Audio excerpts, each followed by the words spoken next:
Arrêter d'être plus en amour avec ces prisons qu'avec soi-même. Nous sommes tous pris dans des prisons qui nous amènent à ressentir un mal-être, à avoir de la difficulté à gérer nos émotions, à s'affirmer, à être en conflit avec certaines personnes, la plupart du temps celles que nous aimons, à rester dans une relation qui ne nous convient plus, à conserver un emploi insatisfaisant pour nous, à conserver des habitudes de vie néfastes pour nous, voire même destructrices. Ces prisons nous conduisent parfois à de grandes souffrances intérieures.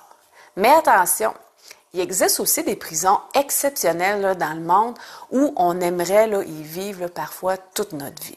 Certaines prisons nous assurent un certain confort qui nous amène à penser que nous sommes bien. Toutes les prisons ne nous conduisent pas à de grandes souffrances. C'est seulement qu'elles ne nous permettent pas de s'épanouir vraiment, de développer notre plein potentiel et d'accéder au véritable bonheur intérieur. Et évidemment, il y a des prisons dans lesquelles nous nous sentons isolés et où nous ressentons une grande souffrance intérieure, un mal-être. Certaines prisons nous amènent à ressentir un mal-être profond, tandis que d'autres sont plus légères, plus subtiles et qui nous amènent lentement, graduellement à ressentir les effets pour réaliser que ça nous freine, que ça nous crée des barrières dans le temps, dans la poursuite de nos rêves.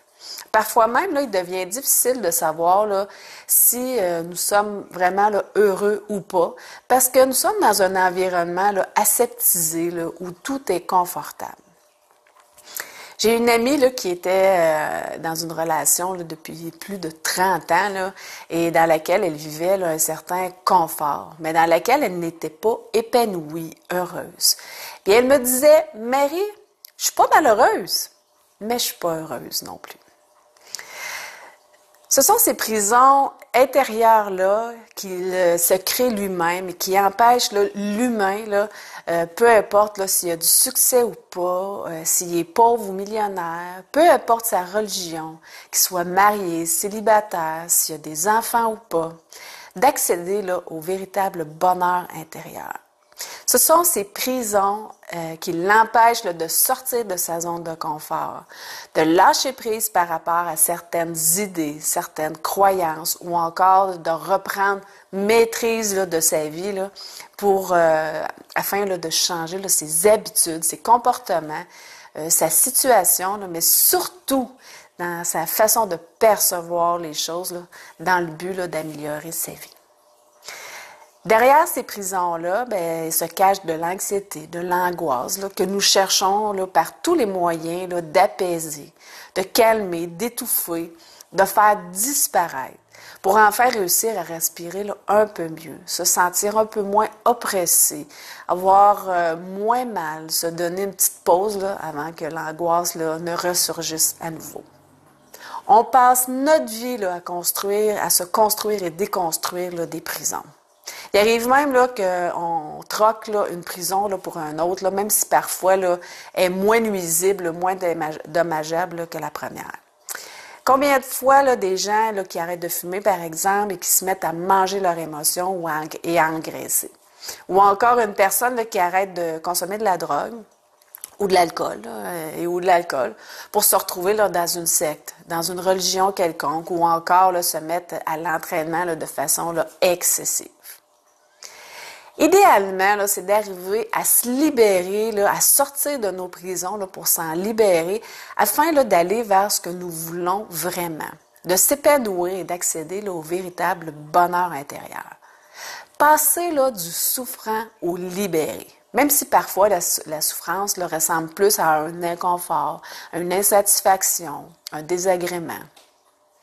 Ce que j'ai découvert, c'est qu'on peut se libérer de nos prisons qu'on s'est construites nous-mêmes pour ainsi ressentir plus d'émotions agréables comme de la joie, de la reconnaissance, de la fierté, de la sérénité, afin d'avoir une meilleure relation avec soi-même, avec les autres, de développer de meilleures habitudes de vie, de faire de meilleurs choix.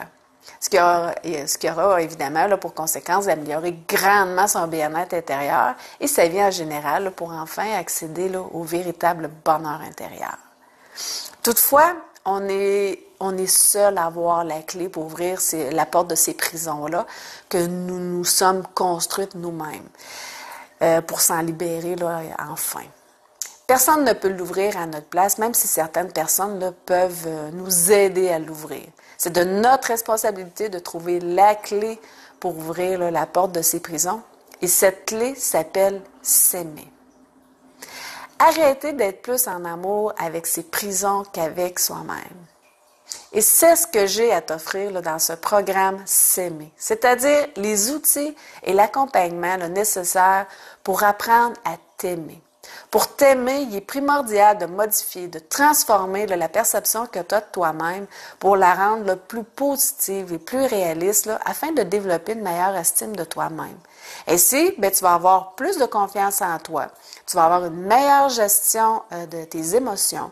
Tu vas développer ta capacité à t'affirmer, à mieux t'exprimer, une meilleure relation avec toi-même, avec les autres. Tu vas faire de meilleurs choix là, sans te soucier de ce que les autres peuvent penser, dire ou faire, mais surtout, tu vas faire grandir ton bien-être intérieur et ton bonheur et tu seras en mesure d'aller vers ce que tu veux vraiment et réaliser là, tes rêves.